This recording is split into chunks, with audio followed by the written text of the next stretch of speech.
behind the bars that confined her husband, she discovered the truth that would set her free.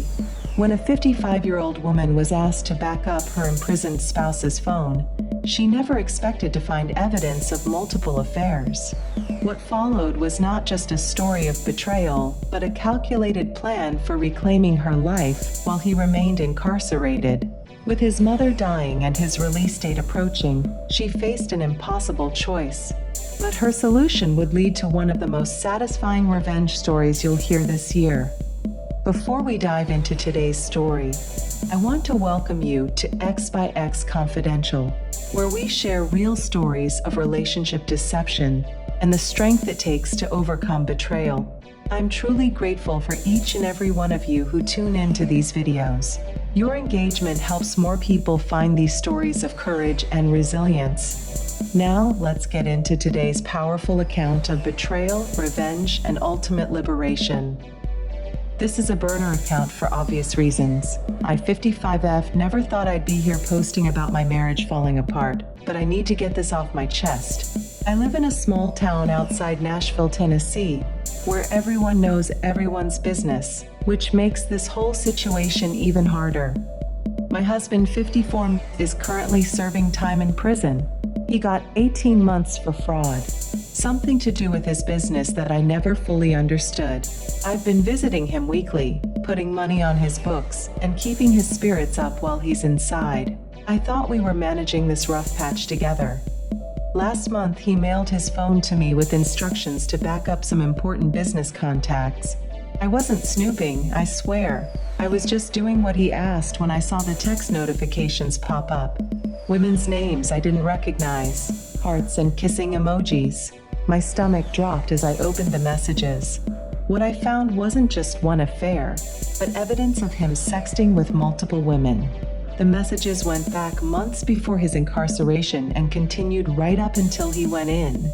Some messages even suggested he was planning meetups for when he gets out, completely excluding me from his future plans. Instead of confronting him immediately, I decided to gather more evidence.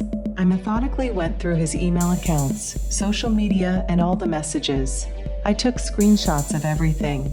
I didn't let on that I knew during my prison visits. I just smiled and nodded while he told me how much he missed me. The truth kept flowing as I dug deeper.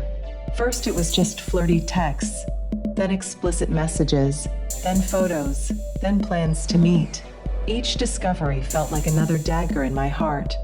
The worst message I found, the one that keeps replaying in my mind like a broken record: "I can't wait to be inside you again."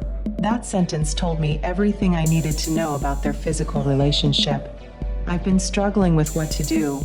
His mother is terminally ill and could pass any day now.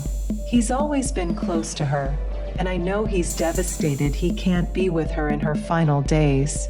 Part of me feels I should stay and support him through this family crisis before leaving, but another part of me feels like I'm just making excuses to delay the inevitable. I consulted a lawyer last week who laid out my options. Since we live in a no-fault state, the infidelity won't affect the divorce settlement much, but at least I know where I stand legally. I have a year left before he's released, which gives me time to plan my exit carefully. Am I a fool for waiting? Should I tell him I know now? Or is my plan to use this year to get myself together the right approach? 3 days of crying, barely eating, and questioning everything about our marriage. I'm starting to see things clearly. This man doesn't love me. I'm just convenient. I'm the stable one who visits him in prison while he plans romantic getaways with other women. Our calls have gotten shorter. When he asks why I seem distant, I make excuses about being busy with work or tired from running errands. I'm giving him nothing emotionally while I focus on my exit strategy. It's strange how your mind works when your heart is broken. I keep replaying moments from our marriage, looking for signs I missed. Were there late nights at work that weren't actually work? Business trips where he seemed happier coming home than leaving? Times when he guarded his phone like it contained state secrets? The answers seem obvious now. I've told only my sister and my closest friend about the situation. Their advice has been unanimous: leave now. But they don't understand the practical aspects of dismantling a life built over 8 years. Or maybe they're right. and I'm just scared of being alone at 55. Yesterday, I visited my mother-in-law in hospice. She held my hand and told me I was the best thing that ever happened to her son. I smiled and thanked her, the guilt eating me alive. I don't have the heart to tell her the truth. Let her go believing her son is a good man with a loving wife. Some truths serve no purpose. I'm carefully timing everything. I've opened a separate bank account and I'm documenting all our assets, getting copies of tax returns, property deeds, insurance policies. I've started selling things I bought him. Expensive tools, electronics, collectibles. Things he won't miss while inside, but will generate cash for my fresh start. I've also found the perfect spot to live after I leave. A gorgeous camper with all the amenities I need. No rent, minimal utilities, complete freedom. I'll be able to move it whenever I want, literally and figuratively driving away from this chapter of my life. Some days I'm angry, others I'm just sad.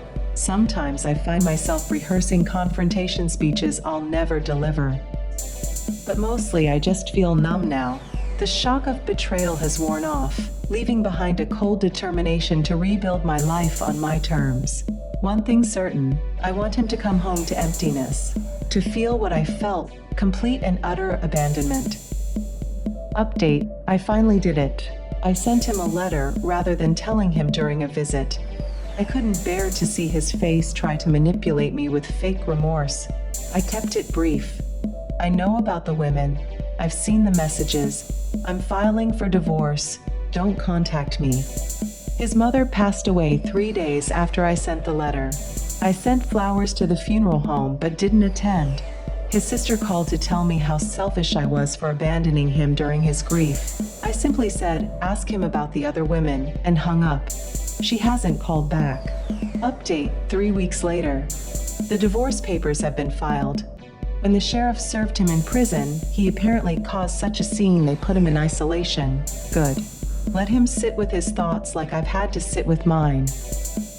Update, I'm officially divorced. The judge expedited the process given the circumstances. My ex tried to contest it, claiming I abandoned him in his time of need, but his arguments fell flat when my lawyer presented evidence of his affairs. My ex was released 18 months ago. He tried to find me, of course, showed up at my sister's house demanding to know where I was. She called the police. Not my circus, not my monkeys. It gets better. The fog lifts. Your heart heals. And one day, you'll look back and realize that what broke you actually set you free. Thank you so much for staying with us through this incredible journey of betrayal and redemption. Stories like these remind us that it's never too late to choose yourself and build a new life after deception. If you found value in today's video, please hit that like button and subscribe to X by X Confidential for more powerful stories of survival and transformation. Don't forget to hit the bell icon so you never miss a new upload. I'd love to hear your thoughts in the comment section below. Have you ever had to completely restart your life? What gave you the courage to take that first step? Your experiences might just help someone else who's struggling right now. Until next time, remember that sometimes the end of one chapter is just the beautiful beginning of another.